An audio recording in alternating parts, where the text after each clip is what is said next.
જેતપુરમાં chemist અને medical store દ્વારા નિયમોનું ઉલ્લંઘન કરાતું હોવાની વ્યાપક ફરિયાદો બાદ ફૂડ એન્ડ ડ્રગ વિભાગ એક્શન મોડમાં આવ્યું છે, જેમાં રાજકોટથી આવેલી ડ્રગ્સ ઇન્સ્પેક્ટરની ટીમે જેતપુરમાં ધામા નાખી આકસ્મિક ચેકિંગ હાથ ધર્યું હતું.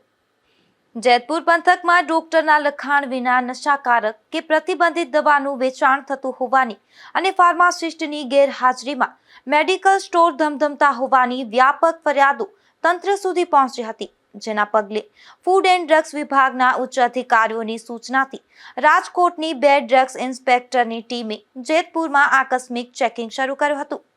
Drugs inspector H.C. પરમારની આગેવાની હેઠળ ટીમોએ અલગ અલગ વિસ્તારમાં રિટેલ અને હોલસેલ સ્ટોર પર દસ્તાવેજો અને સ્ટાફની ચકાસણી હાથ ધરી હતી. આ દરમિયાન એક સરકારી પ્રધાનમંત્રી જન ઔષધિ કેન્દ્રમાં ફાર્માસિસ્ટ હાજર ન મળી આવતા વિભાગ દ્વારા કાયદેસરની કાર્યવાહીની તજવીજ શરૂ કરાઈ છે. સાહેબ, આપનું નામ? મારું નામ H.C. પરમાર છે. રાજકોટ ખાતેથી ફૂડ એન્ડ ડ્રગ ડિપાર્ટમેન્ટમાં ડ્રગ ઇન્સ્પેક્ટર છું અને જેતપુરમાં મળેલ ફરિયાદના અનુસંધાને આજે અમે જેતપુર ખાતે તપાસ કરી રહ્યા છે અને હાલમાં જેતપુરમાં જે ફરિયાદ હતી એના અનુસંધાને તપાસ અત્યારે ચાલુ છે. સાહેબ, કેટલા મેડિકલો આવેલા છે, ક્યાં ક્યાં મેડિકલો ઉપર આપને તપાસ કરી છે અને કેટલા સમયથી આ પ્રકારનો જે વેપલો છે તે ચાલી રહ્યો છે? ફરિયાદ મળ્યા અનુસંધાને ટોટલ 117 જેવા મેડિકલો છે, રિટેલ પ્લસ હોલસેલરો છે અને એના અનુસંધાને હાલમાં તપાસ ચાલુ છે. સાહેબ, શું સામે આવ્યું? ખરેખર સત્ય હકીકત શું સામે આવ્યું? પ્રિસ્ક્રિપ્શન વગર જેટલા મેડિકલો કે જે રીતે બેસતા હતા, શું કહેતા? તપાસ અત્યારે ચાલુ છે. જે ફોર્મમાં ફાર્માસિસ્ટો પ્રિસ્ક્રિપ્શન વગર દવા વેચી રહ્યા છે એની સામે તપાસ દરમિયાન જે બી આવશે એની સામે કાયદેસરની કાર્યવાહી કરવાની. સાહેબ, કઈ કઈ ટીમ દ્વારા તપાસ ચાલુ છે? હાલમાં રાજકોટમાંથી બે ડ્રગ ઇન્સ્પેક્ટર દ્વારા જેતપુર ખાતે તપાસ ચાલી રહી છે. સાહેબ, ઘણા મેડિકલો બંધ કરીને જે ચાલી ગયા છે ગેરકાયદેસર છે? નહીં, મેડિકલો બંધ કરીને ગયા છે એમનું બી સંજ્ઞાન લીધું છે અને રૂટીન તપાસમાં ફરીથી આવશું ત્યારે એમની બી ખુલાશે ત્યારે ફરીથી તપાસ. કેટલા મેડિકલ અત્યારે તમને એવા જોવા મળ્યા છે? ક્યાં સામે આપણી તપાસ? અત્યારે તો એક મેડિકલ છે જ્યાં ફાર્માસિસ્ટ હાજર હતા નહીં, એમની સામે કાયદેસરની કાર્યવાહી. મેડિકલ નામ શું? અત્યારે પ્રધાનમંત્રી આગળ એક છે એમની સામે ત્યાં ફાર્માસિસ્ટ હાજર હતા નહીં, એમની સામે કાયદેસરની કાર્યવાહી કરવામાં આવશે. એક તરફ ડ્રગ વિભાગની તપાસનો ધમધમાટ શરૂ થતાં જ જેતપુરના અનેક બજારોમાં ગણતરીની જ મિનિટોમાં મેડિકલ સ્ટોરના શટર ટપોટપ બંધ થઈ ગયા હતા. અનેક સંચાલકો ગેરરીતિ પકડાઈ જવાના કારણે દુકાનો લોક કરી રફુચક્કર થઈ ગયા હતા. જો કે મેડિકલ સ્ટોર બંધ કરી ભાગી ગયેલા સંચાલકોનો બચાવ કરતા જેતપુર કેમિસ્ટ એસોસિએશનના પ્રમુખ પ્રવીણભાઈ વાગડિયાએ મીડિયા સમક્ષ એક નવો જ તર્ક રજૂ કર્યો હતો. મારું નામ પ્રવીણભાઈ રામજીભાઈ વાગડિયા. આ જેતપુર કેમિસ્ટ એસોસિએશનનો પ્રેસિડેન્ટ છું. બોલો, હવે આપણને શું કહેવાનું છે? ચેકિંગ હોય ને સાહેબ, ચેકિંગ તો છે ને ડ્રગ ઇન્સ્પેક્ટરો પોતાની રીતે કરતા જ હોય છે. એના કારણે અમને અગાઉથી કોઈ જાણ કરવામાં આવતી નથી કે ભાઈ અમે ચેકિંગ કરવા આવશું.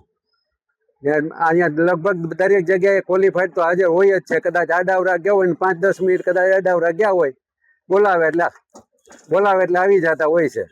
મેડિકલો બંધ છે. મેડિકલો બંધ હોય તો કોઈ અત્યારે જમવા ટાણે કદાચ બહાર ગયા હોય કે એવું બની શકે. બાકી ડ્રગ ઇન્સ્પેક્ટર આવ્યા એટલે મેડિકલ બંધ કરીને ભાગી જવું એવું તો ક્યાંય આવતું નથી ને. જેતપુરમાં ટોટલ મેડિકલો કેટલા છે અને જે લાયસન્સ ધારકો કેટલા છે, જે ફાર્માસિસ્ટો કેટલા બે છે અંદાજે? ફાર્માસિસ્ટો દરેક જગ્યાએ બેસતા જ હોય સાહેબ, તો જ એમાં એના ઓફિસમાં નામ લખાયેલું હોય. બરોબર, કદાચ કોઈ કામ માટે ગયા હોય કે આડાવરા કઈ બહાર ગયા હોય તો કદાચ એમ કે તો 2 કલાક આડાવરા ગયા હોય, કદાચ કોઈને ભાદર મધરની તબિયત બરાબર ના હોય ને એમ ગયા હોય અને એ દરમિયાન સાહેબ આવ્યો હોય તો એમ થાય કે બંધ છે. તો હકીકતમાં ફાર્માસિસ્ટ હોય, ફાર્માસિસ્ટ વગર તો મેડિકલ સ્ટોર હાલે જ નહીં ને યાર. પણ ભાડે રાખી અને આ ડિગ્રી ચલાવવાનો ગોરખ ધંધો છે, એ આપણું કામ નથી, એ મારો વિષય નથી. ભાડે રાખેલા છે કે હું લીધે છે કે એ કઈ પ્રેસિડેન્ટ નથી, મારી જવાબદારી નથી. મારે કઈ ધ્યાન રાખવાનું આવતું નથી ને. એ સાહેબ ડ્રગ ઇન્સ્પેક્ટરો ધ્યાન રાખે ને યાર.